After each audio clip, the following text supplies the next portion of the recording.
and gentlemen, Jai Hind.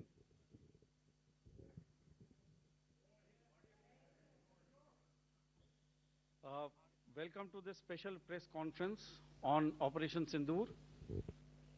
We will begin with opening statements by the three senior officers to my right here, who have been directly overseeing operations during Operation Sindoor. We have Lieutenant General Rajiv Ghai, Director General Military Operations, who will cover the aspects related to land domain. Air Marshal A.K. Bharti, to his right, Director General Air Operations, will provide insights on the air domain. And to my right is Vice Admiral A.N. Pramod, Director General Naval Operations, who will cover aspects on maritime domain. Following their briefings, we will move on to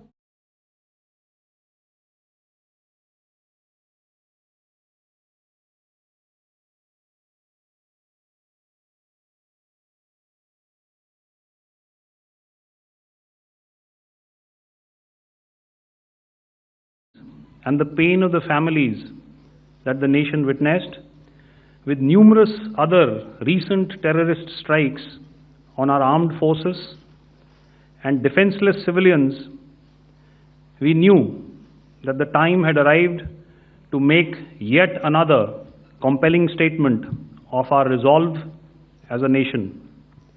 Operation Sindoor was conceptualized with a clear military aim to punish the perpetrators and planners of terror and to destroy their terror infrastructure.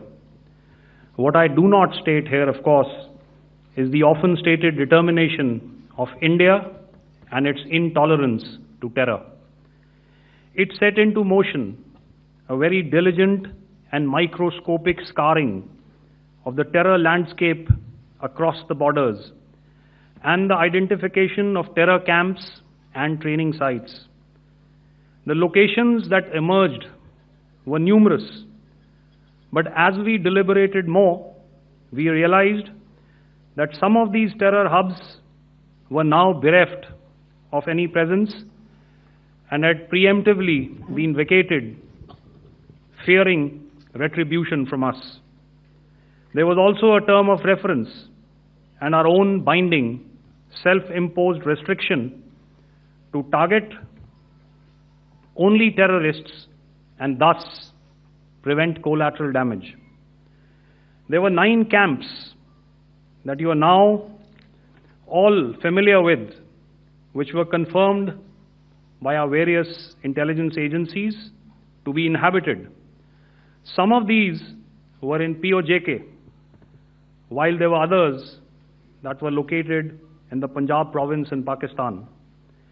Nefarious places such as Muridke, the hub center of the Lashkar-e-Taiba, has over the years bred infamous characters such as Ajmal Kasab and the likes of David Headley. What followed was a careful scrutiny of each of these sinister locations, their layout, configuration, even the type of construction in each structure, and the terrain obtained around these.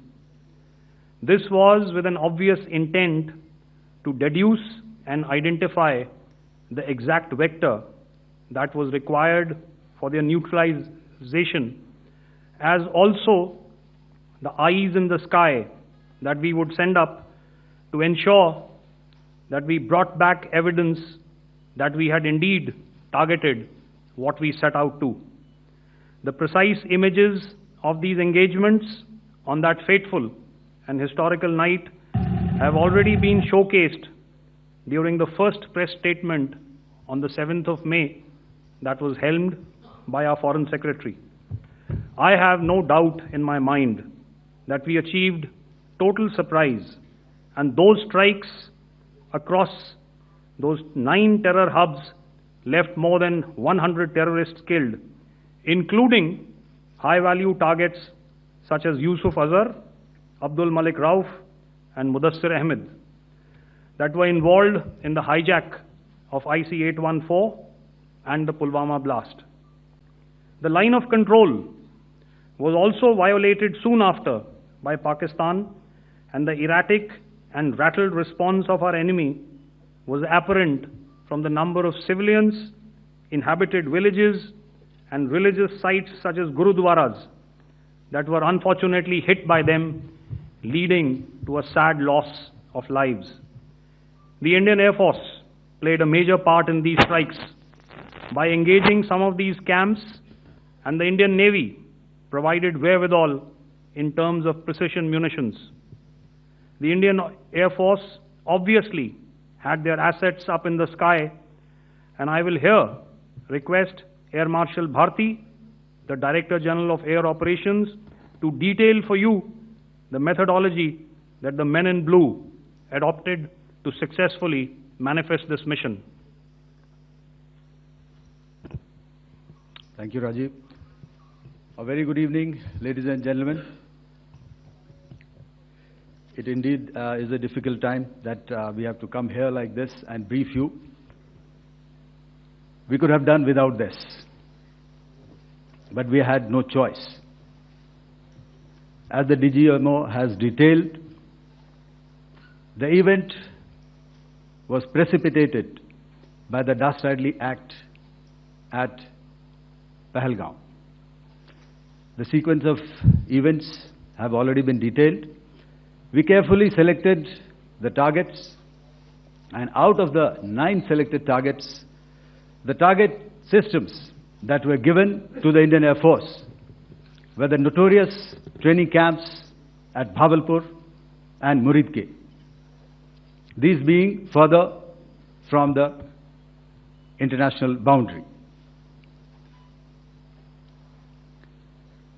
Through critical target system analysis, we analyzed what was to be done to annihilate these targets and plan to engage these targets with precision air-to-surface guided munitions so as to avoid collateral damage. The modalities of planning process I will not go through at this instant. However, what I would like to show you is the results that we achieved through our targeted air strikes.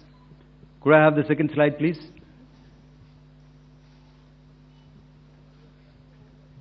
Yeah, change, please.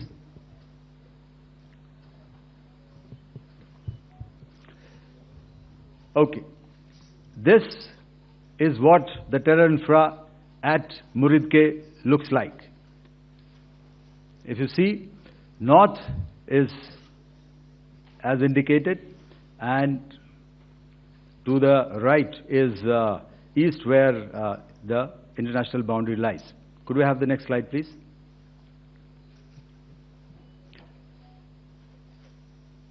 Orientating. Just go back to one slide. Okay. Please have a look at this red building, the series of buildings out here, and this empty ground. Next. If you relate, the empty ground is here, and you see this is the first weapon that is impacting. This is the impact point number 1 on Muridke training camp with our precision guided weapons on early morning 7th. Next, please. Keep your eyes glued for the second weapon coming in and the second impact on the selected target point. Next slide, please.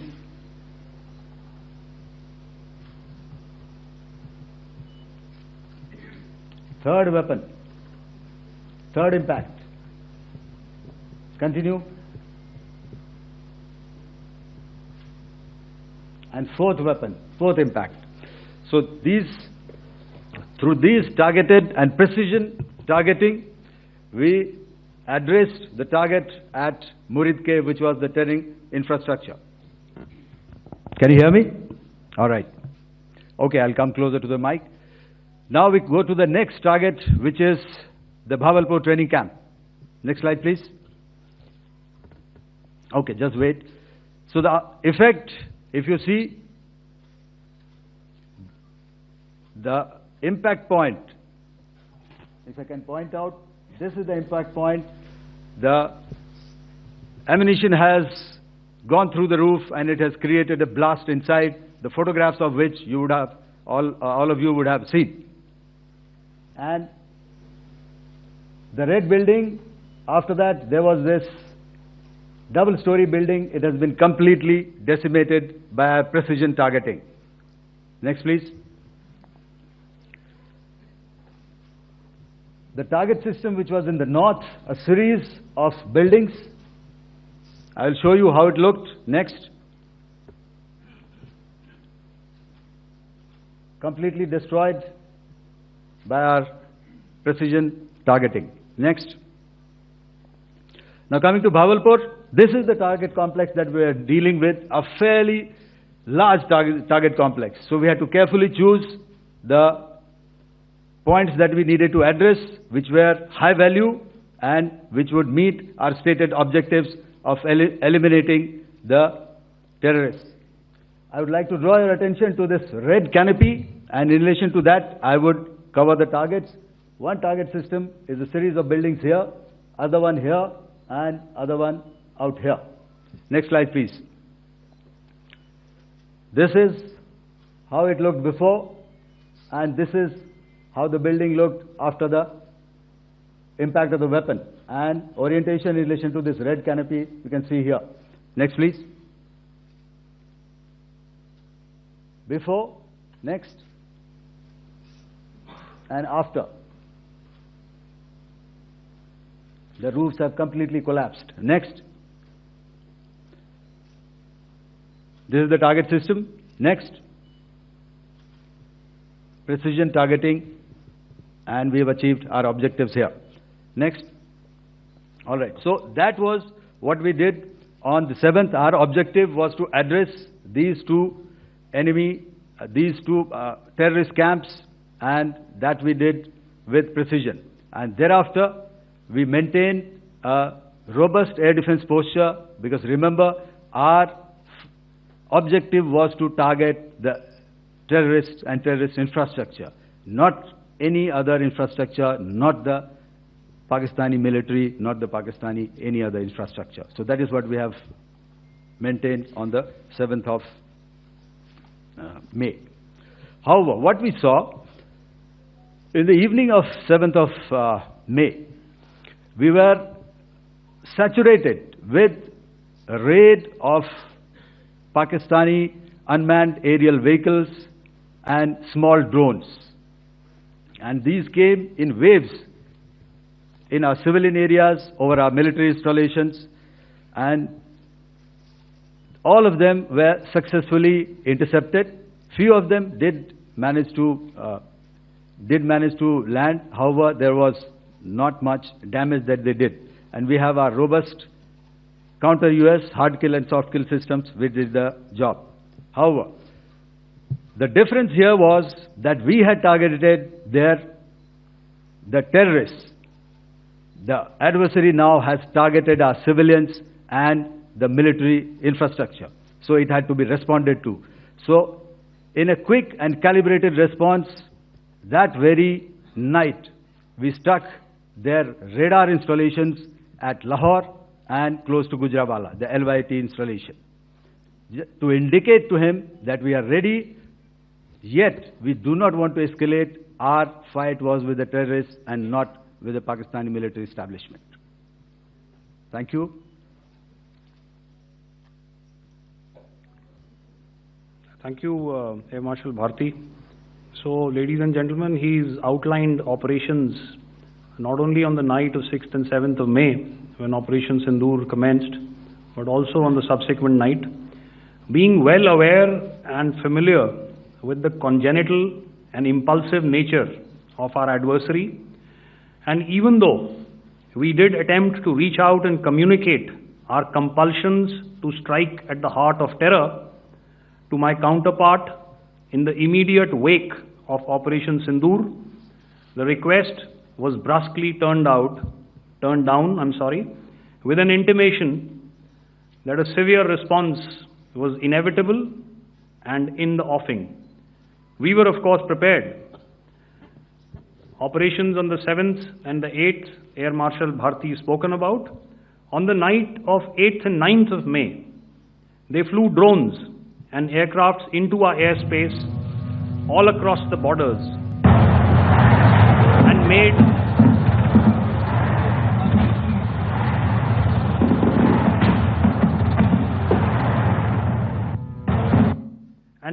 largely unsuccessful attempts to target numerous military infrastructure.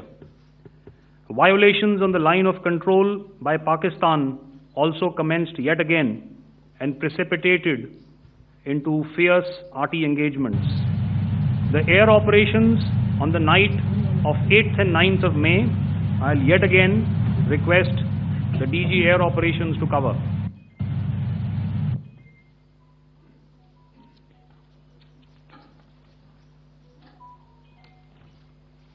So I just covered what happened on the night of 7th and 8th.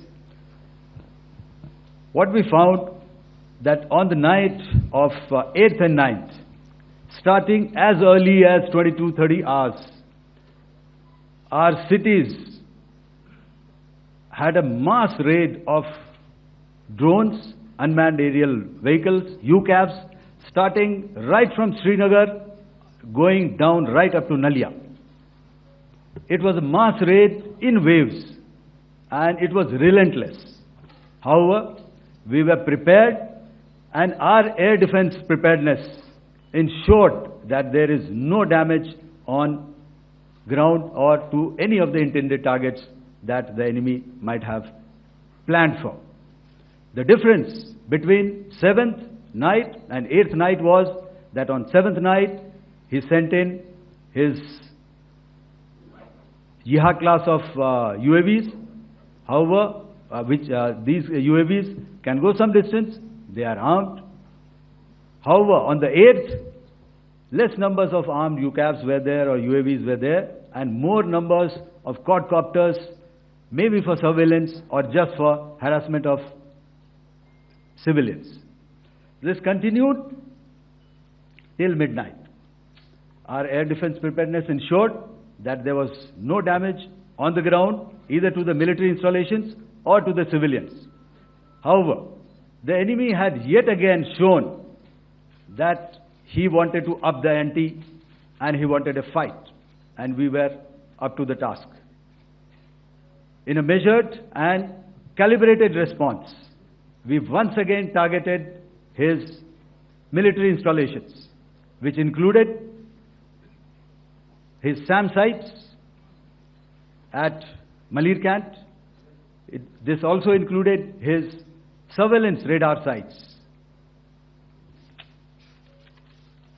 at Lahore and close to Gujranwala. These were suitably addressed, and thereafter his drone attacks continued even till morning, which we countered, and during the daytime there was some respite. Here I would like to bring out another aspect. What we found was that while the drone attacks were being launched from somewhere close to Lahore, enemy had allowed his civilian aircraft to also continue to fly out of Lahore. Not only his own aircraft, but international passenger aircraft, which is quite insensitive, and we had to exercise extreme caution, even at the cost of some tactical disadvantage, to ensure that there is no damage to any of the civilian aircraft. And this was also brought out in our press briefing during the day. So I will now hand over to my colleague to cover the events of 9th onwards. On land, we also undertook certain measures such as deployment of air defense and electronic warfare assets to establish an integrated grid with the Indian Air Force and I have seen and heard some of you wax eloquent about the benefits of such an architecture when it comes to negating and combating air intrusions. We also carried out deployment to include movement of our forces in the land, sea, and air domains. The night of the 9th and the 10th of May saw similar intrusions by drones and aircrafts, and this time there was a concerted effort to target airfields and some very, very important logistic installations, albeit yet again unsuccessful and denied gallantly and efficiently, I must say, by the integrated Indian Air Force and Indian Army Air Defense. We further strengthened our deployment and also initiated some pressure points to send a very clear and unambiguous message to the other side to desist from any misadventures on land. Some of the airfields and dumps saw repeated attacks in waves from the air. All were thwarted. The Pakistan Army has reported to have lost approximately 35 to 40 personnel in artillery and small arms firing on the line of control between the 7th and the 10th of May. What the other side had probably also not reckoned with was the speedy and precise turnaround and hit back by the Indian Air Force. And I will yet again ask Air Marshal Bharti to speak about these significant and game-changing strikes. I will thereafter request Vice Admiral Pramod, my colleague and Director General of Naval Operations, to tell us about some very telling naval maneuvers in the Arabian Sea that exerted pressure on the night of 9th and 10th of May. Over to you, sir. Thank you. Commencing about 2000 hours, that is 8 p.m. local time, on 8th of May, several Pakistani unmanned aerial systems, drones, combat vehicles attacked multiple IF bases. These included Jammu, Udhampur, Pathankot, Amritsar, Bhatinda, Nal, Dalhousie, Thois, Jaisalmer, Uttarlai, Falodi, Nalia. These were almost simultaneous and they came in waves. All our AD guns and other systems were waiting for them. All these waves were neutralized by our trained crew using the air defense systems that they have, and also some of them were utilized using our legacy systems like Pechoras and IF Summer, which we have recently acquired. And some were neutralized by the Garud snipers. There was no damage on ground from these incursions and these mass raids, if I could call them, from the Pakistani side. However, following these relentless attacks on our air bases, on our forward positions, and on our civilian targets, this was time to convey some message to our adversaries. And therefore, a decision was taken to strike where it would hurt. And towards that, in a swift, coordinated, calibrated attack, we struck his air bases, command centers, military infrastructure, air defense systems across the entire Western Front. The bases we struck include Chaklala, Rafiki, and mind you, Chaklala is Islamabad, Rahim Yar Khan, Sakar, sending a clear message that aggression will not be tolerated. This was followed by strikes at Sargoda, Bholari, Jacobabad. We also struck the C2 centers at Murid, the UAE complex at Murid, Rafiki, radar at Chunia, which I will show you, Rahimyar Khan Airfield and the unmanned combat aerial vehicle hangar at Sakar. I would like to reiterate here that we have the capability to target every system at these bases and more. However, it was only a measured response to instill good wisdom to our adversary to refrain from further escalation. IF's response was directed only at military installations, avoiding civilian and collateral damage. I would now like to show you some of the effects that have been achieved as a result of our air operation.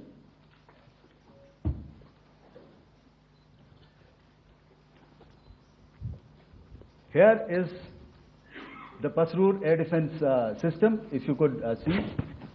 Zoomed up view, this is the radar mounted on a high tower. And after the strike,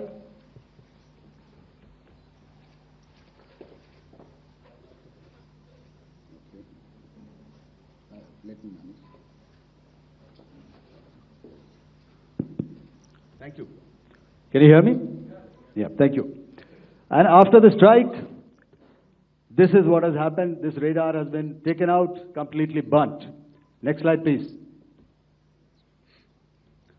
The Chunia air defense radar, which was taken out on 7th and 8th. This is the radar site. A blown up photograph, once again, on a tower. Not very clear, but what you see very clearly is the after effect after we have struck. The radar head has been completely decapitated. Next slide, please. Arifwala air defense radar. In this complex, you see how it looked before, blown up image, and after really blown up. Next. Now coming to Sargodha airfield.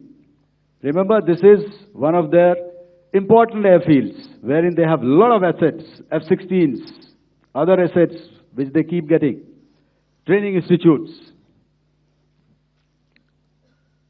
And we have stuck this airfield. It is not, if you zoom in here, then one impact point here on the runway and second impact point of our weapon, precision weapon on the runway. And if you see this blown up repairing going on, same here. Next. Rahimyar Khan. This is the area we have struck. A deep strike out here and one complex here. So this is how it looked before, and the same, you see a big crater, another crater here, and this complex, after strike, neutralized. Next. Chaklala airfield, Noor Khan, once again a major air base, a lot of their logistic assets out here. This was the chosen complex that we intended to strike and convey a message. Next slide, please. This is how it looked before, and this is how it looked after our strike. Next. Sakar. We chose the radar site at Sakar. This is the radar site, and after it was struck, this is the aftermath, completely burnt out. Next, please. Aircraft shelter. This is how it looked before the strike, and this is how it looked after the strike. The roof of the buildings completely caved in and burnt. Next. Bolari airfield, aircraft hangar. This is how it looked before, and this is how it looked after the precision strike. Next. Jacobabad, aircraft hangar, and this is how it looked after. Next. So what I'm trying to convey here, ladies and gentlemen, is to start with, our fight was neither with the Pakistani military nor with anybody else who's there on the other side. Our fight was with the terrorists. We neutralized the terrorists That we selected to be neutralized, and thereafter we only maintained the air defense posture. However, we were relentlessly pounded by waves after waves, night after night, by his UCAVs, by his drones, and by his other unmanned aerial systems. And that left us with no choice but to retaliate, and yet our retaliation was calibrated, it was graduated, and it was proportionate. Thank you.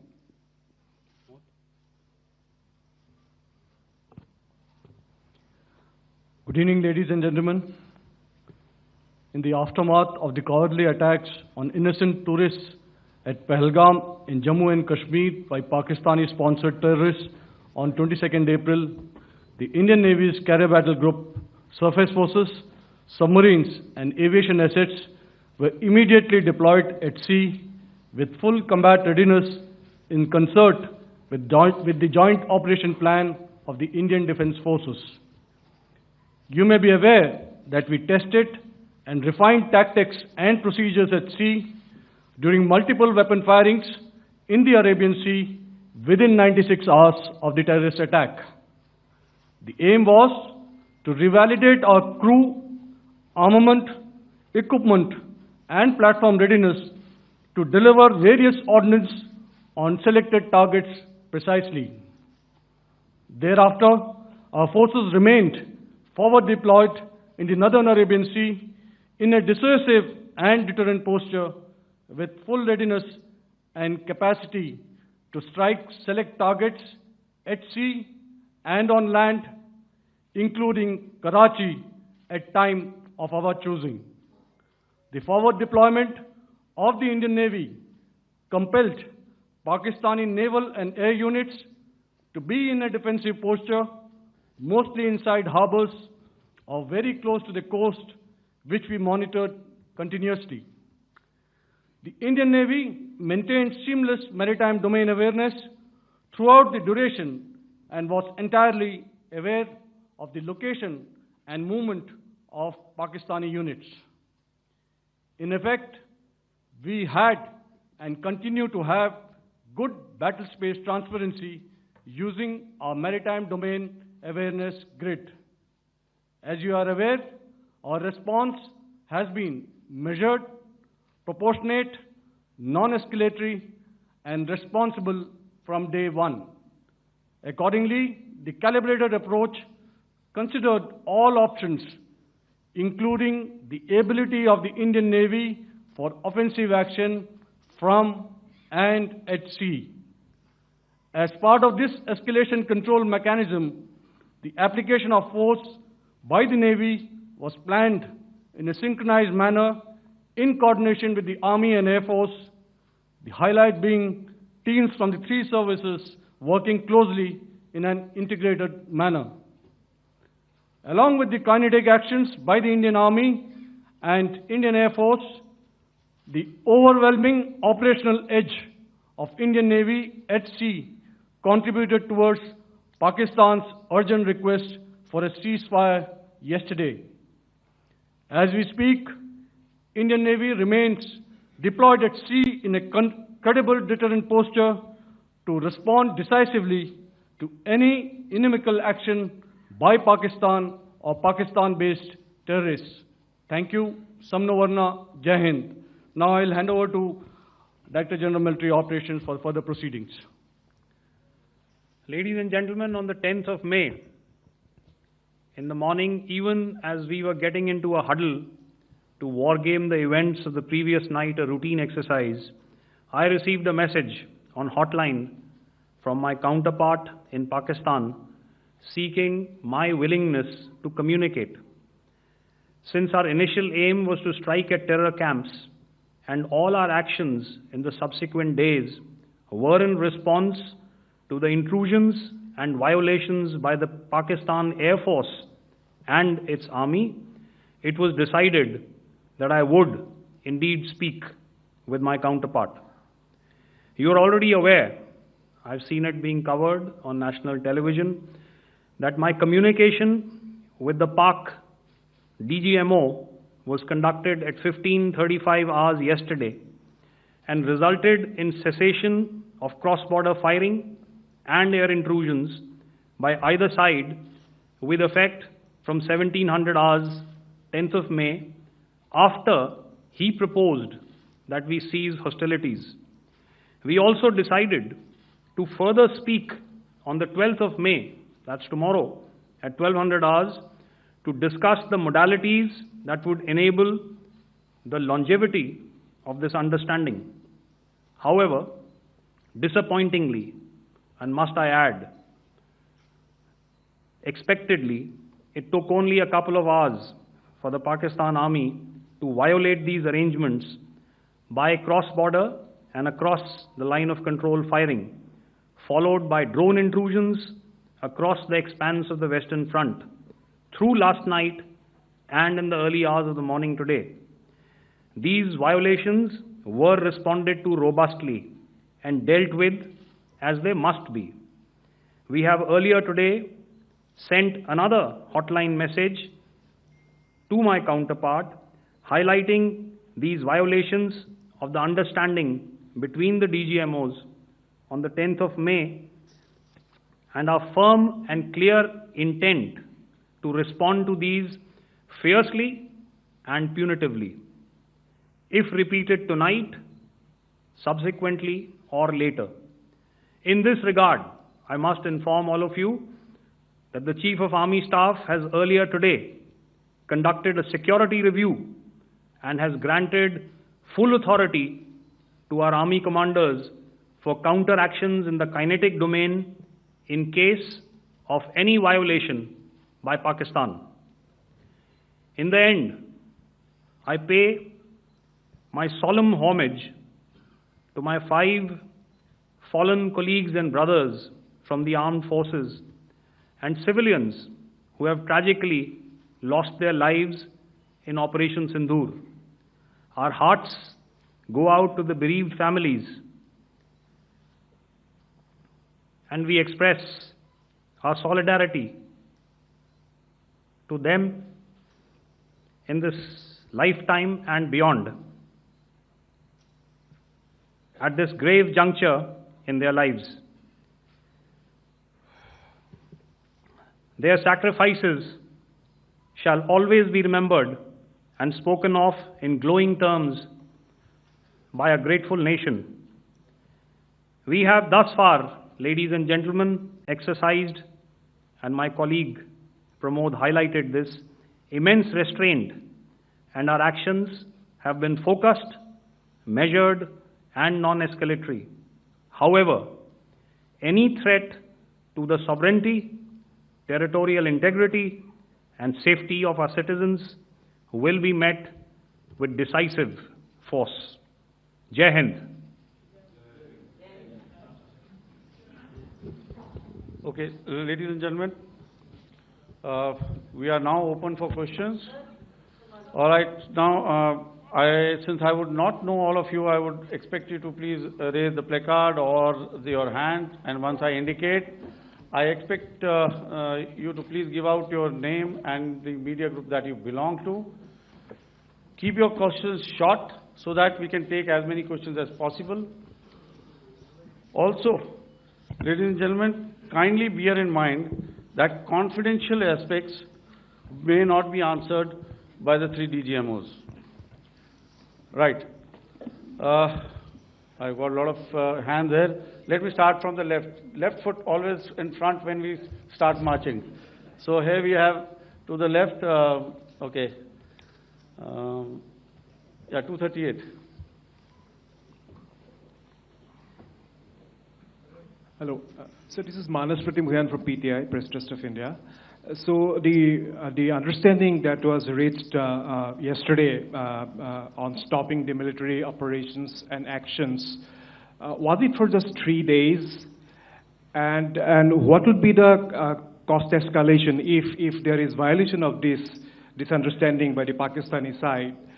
And my subsequent question would be that we have a kind of ceasefire agreement with Pakistan that was finalized in 2003. So will there be some kind of similarities in frameworks between the two kind of understandings, 2003 ceasefire agreement and the current understanding on stopping military operations. And again, what are the cost that will be incurring on Pakistan if Pakistan again resorts to this kind of terrorist activities, because we have made it very clear that the cost will be very high. So I would like to have your thoughts on it. Okay, so I'll answer the latter part of the question first. I also want to add that while the initial ceasefire agreement, as you correctly pointed out, is of the 2003 vintage, but I must remind you that in 2021, in the month of February, and this was then when the crisis in eastern Ladakh was also on, the two DGMOs had spoken and arrived at a ceasefire understanding that lasted right up until this unfortunate attack at Pahalgam. Once our Foreign Secretary had announced the decisions of the CCS in the immediate wake of that attack, he had announced certain measures, and then of course Pakistan had in turn made its own announcements. Since then, there have been certain violations of this ceasefire understanding, and of course after the 7th of May, like I pointed out during my statement, that there have been numerous violations on the line of control especially, and of course along the international boundary by the Pakistan Army and the Pakistan Air Force. This understanding that we spoke about yesterday, no, it was not for 3 days. It was first to stop aggressive and hostile activities immediately, let that order and direction settle down for about 36 hours, and thereafter discuss modalities, like I said, to ensure its longevity. That is tomorrow, on the 12th of May. But unfortunately, we had a violation starting at approximately 1900 hours last night. And we've sent a communique, like I said, to the Pakistan Military Operations Directorate. And we will await as to what happens tonight. All right. The cost escalation, I'll leave it to your best imagination. I've already said that the response will be fierce and punitive. Now, the right foot forward. Yeah.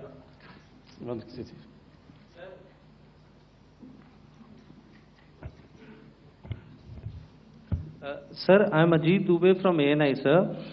Sir, my question is that you talked about the loss of lives to the Pakistan Army, that was around 35 to 40 kills secured by the Indian Army. Sir, can you tell us what would be the total loss of life to the Pakistan Army in both Army and Air Force attacks, sir? And how good was the performance of the BrahMos, Scalp and the S-400 during the operations? And sir, since we have sir, just one line, no multiple questions, please. Sir. All right. And since sir, we have achieved such a spectacular, we have made good achievements in this entire operation. Can we say that we have emerged victorious, or we have a big upper hand over the Pakistanis in this entire conflict? Thank you very much, sir. So I'll answer the question about the loss of lives on the other side. Of course, there are various means to ascertain that number.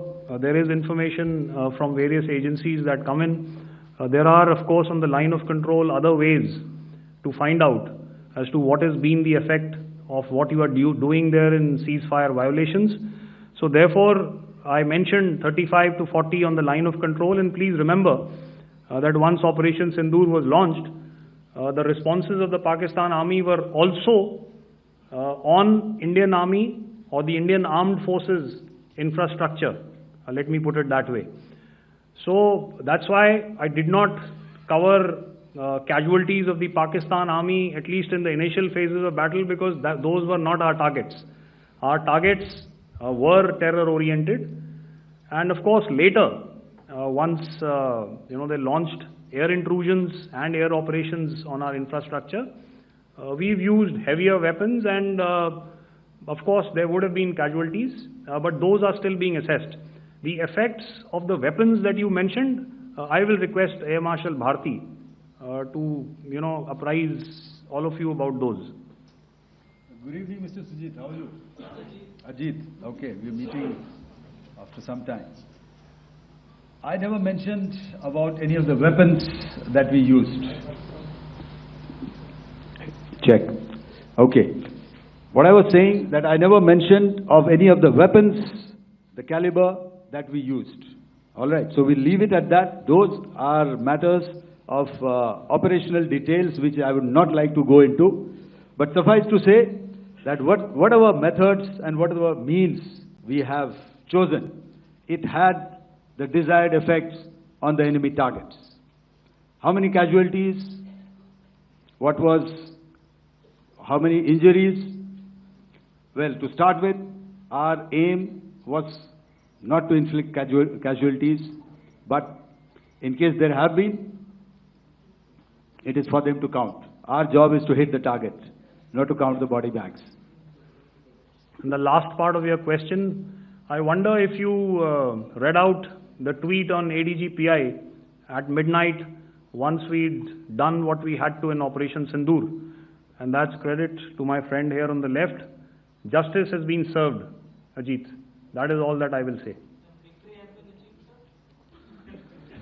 Ajit, I'll request you to, refrain putting words into his mouth. All right. Yeah, I'll come back to the left. 147. Sorry, 47. No, 47. Did I see it here or?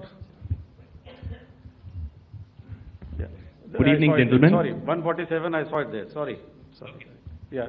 Since I've already said 147. Start, please.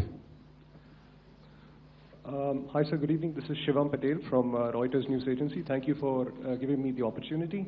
My question, sir, is how many military targets did Indian Armed Forces strike in Pakistan in response to the attacks from Pakistan?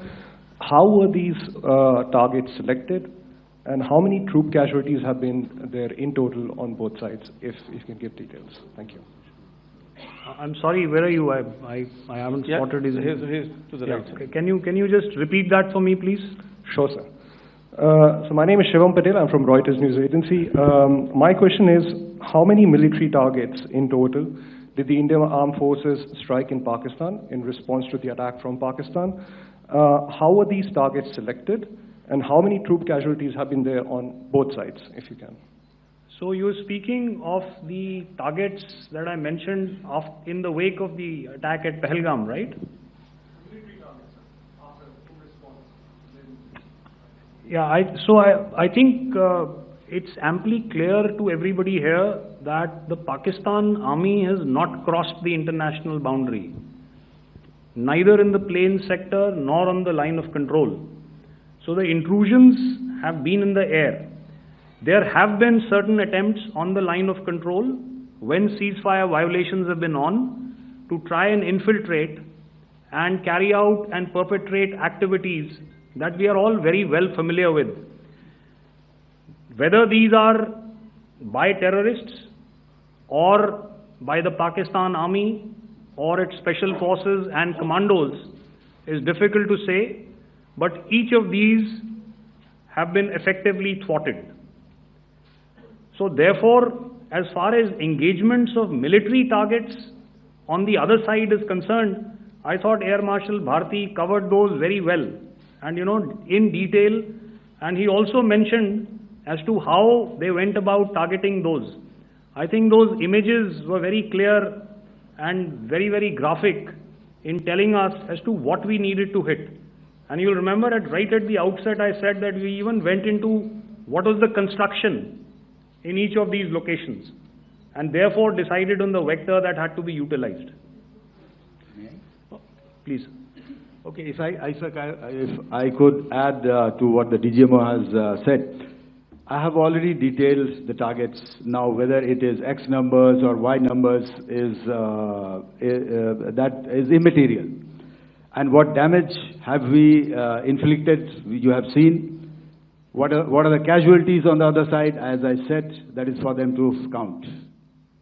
As far as we are concerned, from the air defense side, if they had a choice, they would have definitely come in. They are fighters, there are more numbers of UCAVs. It is not that they did not intend to come in. It is only that our robust AD posture prevented them from coming in. So that must be known, and that must be realized by all the audience here. Yeah, I'll come to the left now, 24.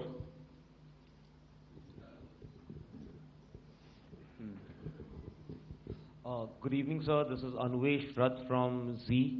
Sir, I wanted to know on the first briefing, which was done by FS and two representatives from Air Force and Army, you showed a list where there was 21 places in that list. You have stuck 9.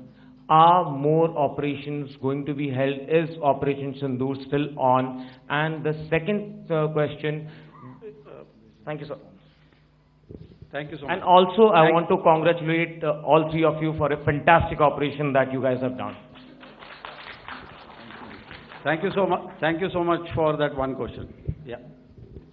Sir, the question. Unfortunately, Rath, is that your name? I'm sorry. You know, as far as operational details are concerned, I am not in a position to share those right now. But I think I'll take a cue from Pramod. You know, he said towards the end that the Indian Navy is still in a posture that is deterrent.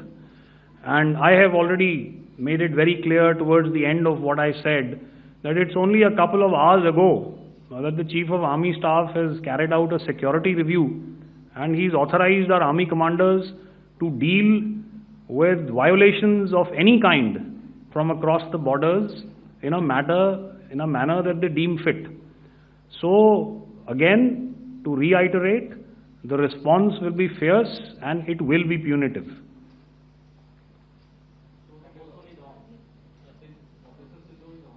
Yes. 163. I'll go back this side now. Yeah, 255. She said middle wale kya karenge, so 255. Oh, sorry. Good evening, sir. I'm Shailesh from National Defense. Please allow me, first of all, to pay my gratitude for protecting us Indians. Thank you very much. Sir, since the enemy has been talking about taking down our aerial platforms,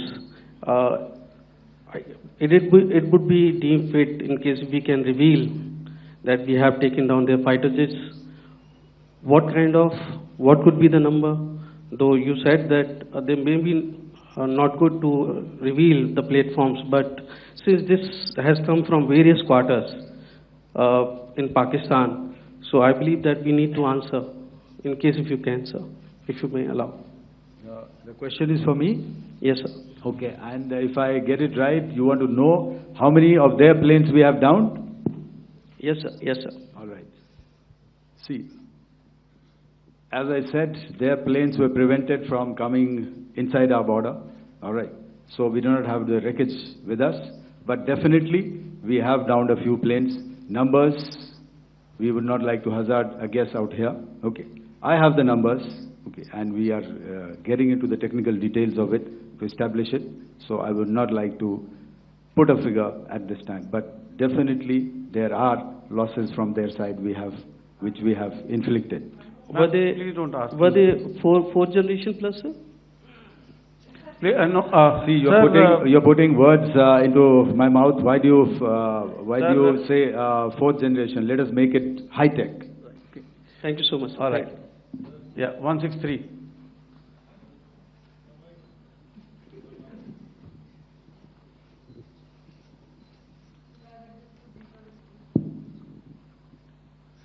sir, मैं मंजीत नेगी हूँ आज तक से। मेरा सवाल ये है कि इस पूरे ऑपरेशन में जो आतंकी ठिकानों को निशाना बनाया गया, क्या नंबर्स कुछ बता सकते हैं कितने आतंकी मारे गए? कुछ नाम सरकार, मतलब कुछ नाम मीडिया में आए भी हैं जो बड़े उसके मास्टरमाइंड थे। और एक सवाल जो आज एयरफोर्स ने भी ट्वीट किया कि ऑपरेशन सिंदूर अभी जारी है और सरकार की तरफ से भी कहा गया।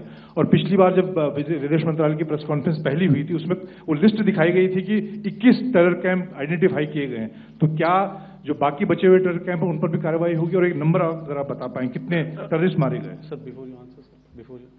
Manjeet ji, 3 questions. The third one has just been asked here before.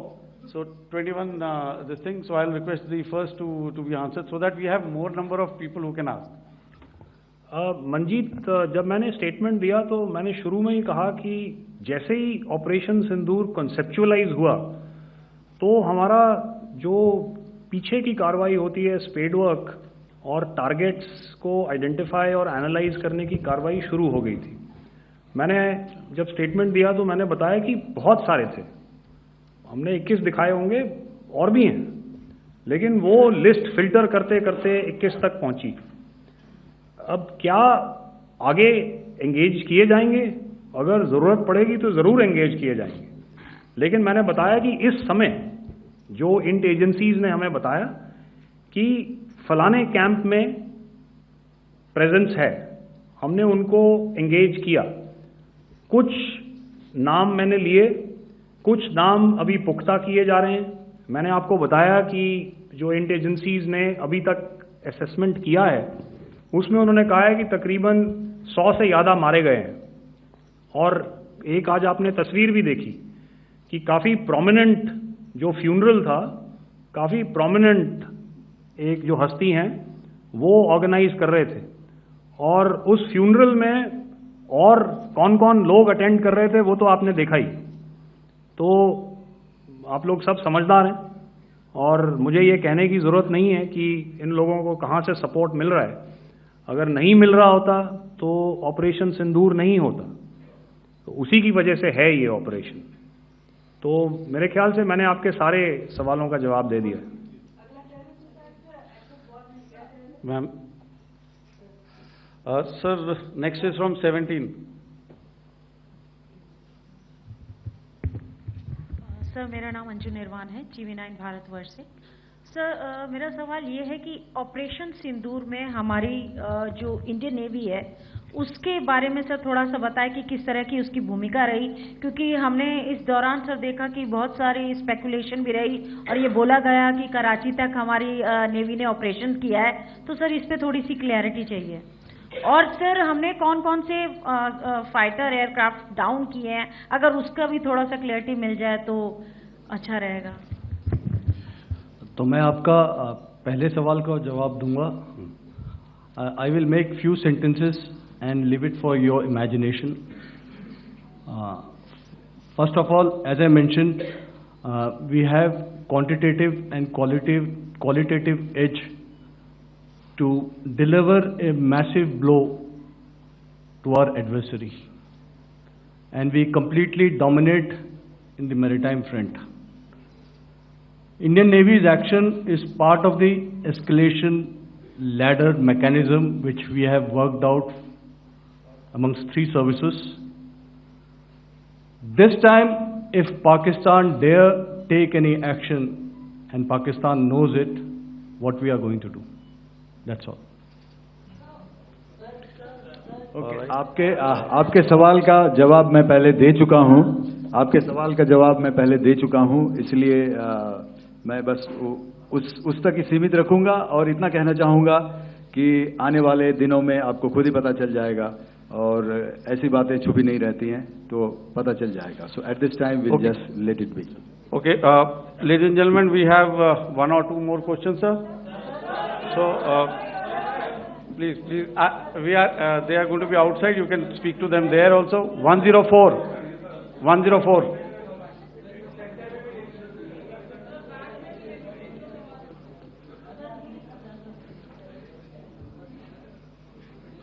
I think. Yeah, ask sir. So Dinakar with the Hindu newspaper. Are you surprised that you got this question? No, sir. Just to look.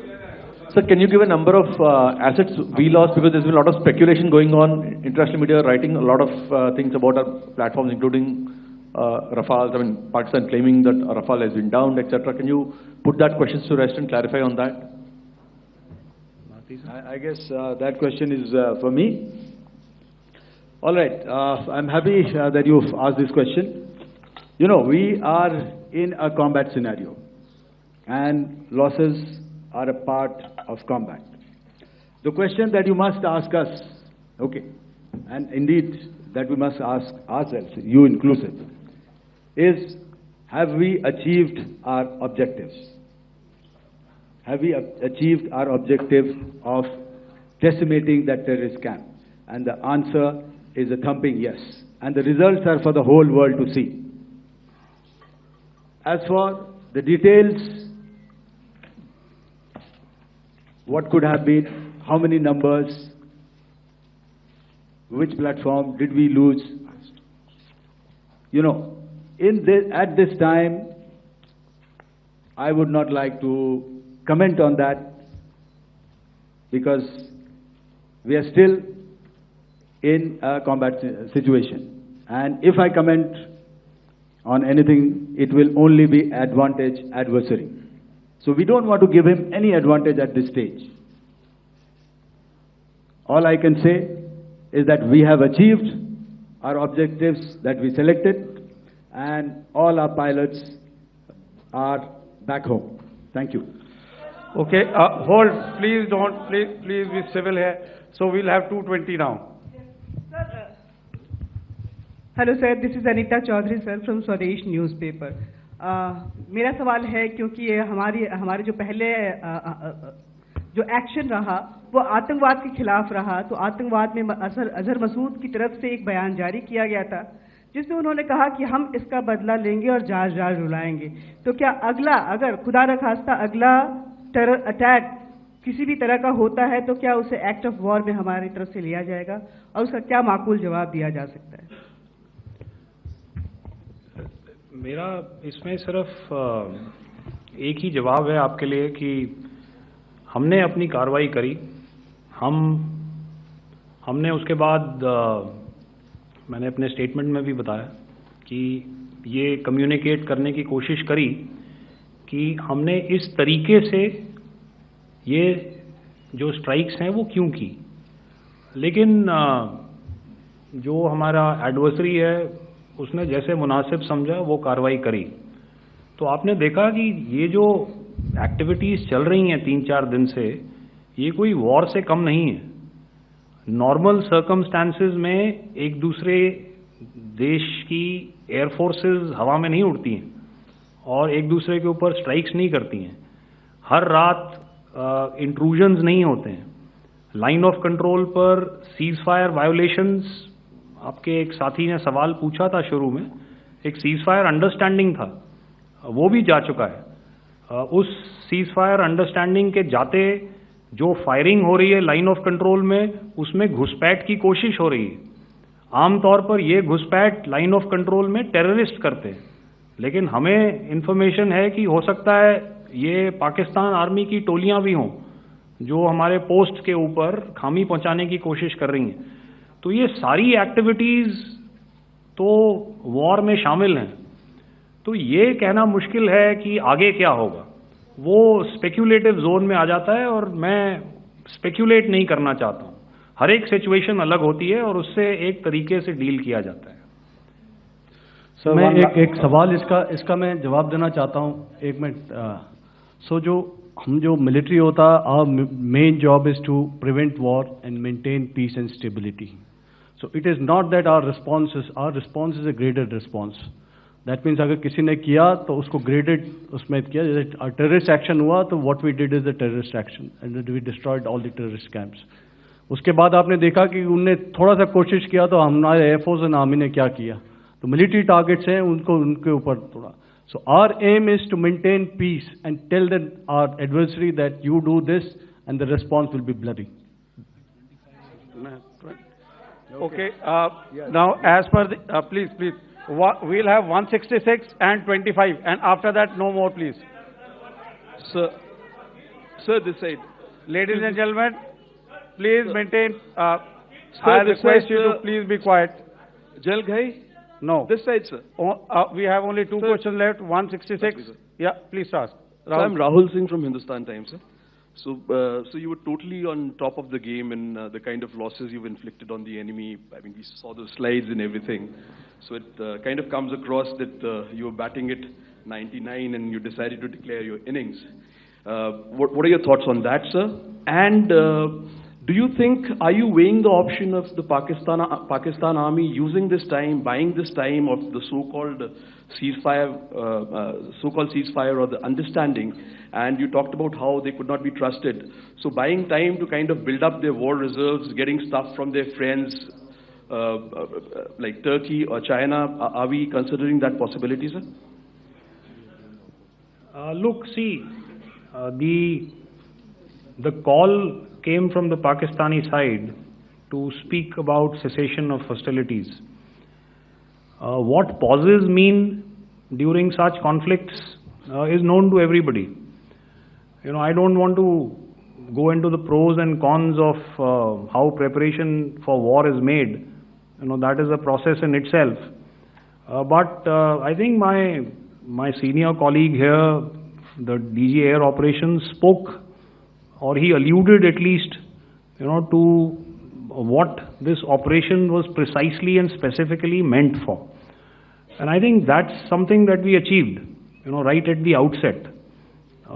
Had we had the option not to go further, we probably wouldn't have. But we've been compelled to be in this situation. And as you've seen, the armed forces of India, and you know, you've got the three Director Generals sitting here, we are always prepared to face any eventuality.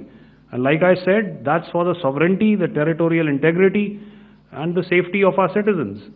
So whatever has to be done will be done. You know, I'm not so concerned about what Pakistan will do in this time. I'm only concerned about what we will do.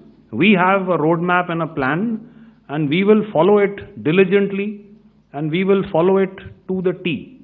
You know, that's the contention that I want to make here today. Ma'am, please. Okay, the last question, and ma'am, 25, she has been asking since the first one.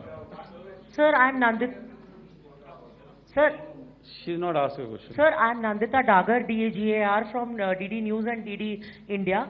Sir, I wanted to ask you that my question is to General Ghai. Sir, you spoke to your counterpart yesterday and the Pakistani counterpart. Sir, what is the Indian Army's assessment that despite that agreement, that talk that you had, despite that agreement coming into effect at 1700 hours yesterday, why did they violate it? And number two, yesterday at the joint Defense Ministry and Foreign Ministry briefing, Wing Commander Vyomika Singh and Colonel Sophia Qureshi had told us that we have cited the Pakistani troops amassing at the borders and at the LOC. Sir, has that situation changed? Have they withdrawn? And sir, if in case, despite now there is a lull, of course, but if tonight again, if the enemy again carries out shelling and aerial intrusions through drones, what is going to be our response, sir? Thank you. So, without outlining the specifics of that response, I've already made it clear that there will be a response, and it will be fierce and it will be punitive. Why the Pakistan Army chose the option of violating the understanding that was arrived at earlier yesterday, I think that's a question that we best answered by the Pakistan DGMO. I wouldn't be able to, give you that. But, in situations such as these, and if you go back into any conflict, sometimes these understandings take time, to fructify and manifest on ground. But without, getting into the reasons, it is our mandate to be prepared at all times, and that we were. It's not as if because there was an understanding we weren't prepared. I must tell you that the armed forces were on a very, very high alert, and they continue to be in that state even as we speak. All right. Ladies and gentlemen, please, ma'am, please. Okay, thank you so much for coming today. Those who have missed asking a question, those who have missed, see, I knew I'll grab this attention from you like this. Those who have missed the opportunity to ask a question can give me a written one. I'll definitely get back to you with that. And also, they are they are invited for a cup of tea in my office day after tomorrow. Thank you, ladies and gentlemen, for coming. Thank you. Thank you very much. Jai Hind. Jai Hind.